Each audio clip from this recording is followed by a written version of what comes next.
Aujourd'hui, nous sommes en atelier avec les SFD hors article 44, qu'on appelle communément les SFD isolés.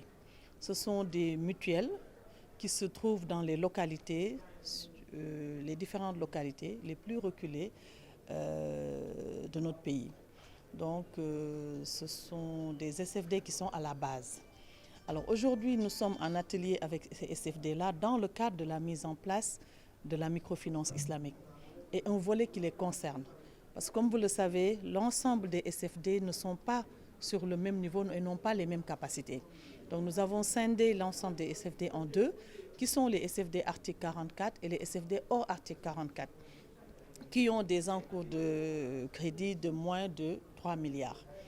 Alors, ces SFD sont là aujourd'hui pour signer et s'approprier la convention qui doit les lier au fonds d'impulsion, qui a déjà une mission, qui est un organe du gouvernement, de l'État, qui a pour mission d'impulser la microfinance en général. Plus particulièrement aujourd'hui, nous créerons le volet impulsion de la microfinance islamique, qui concerne ces SFD au article 44, qui devraient s'approprier la convention qui devrait leur lier avec le FIMF et éventuellement comprendre la relation entre le FIMF et le PROMIS, c'est-à-dire les actions du PROMIS qui passeront par le FIMF pour arriver sur ces SFD, vers ces SFD hors article 44. C'est cette problématique qu'a compris le président de la République. En mettant le plan Sénégal émergent, il a compris que l'émergence du Sénégal ne peut pas se limiter à une région.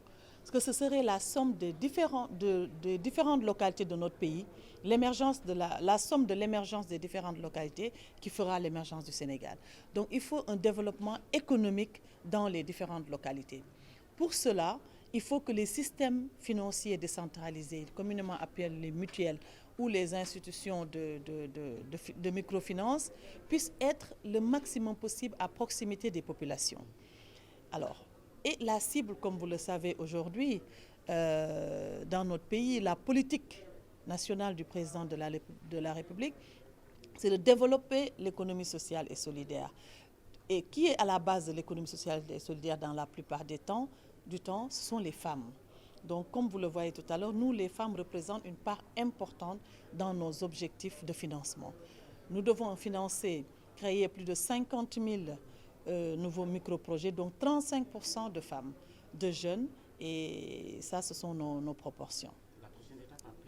Alors, nous ferons l'atelier de distribution du guide de microfinance islamique que nous avons élaboré, qui est le processus de demande d'ouverture des canaux de distribution.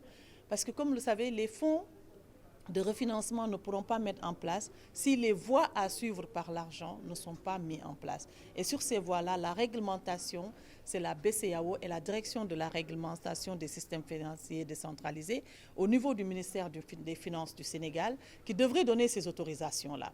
Alors nous avons donné un guide qui permettrait au SFD de suivre le processus décrit par la BCEAO et avoir l'accompagnement des experts qu'il faut pour avoir ces autorisations-là. Et à partir de là, les fonds de financement seront en place.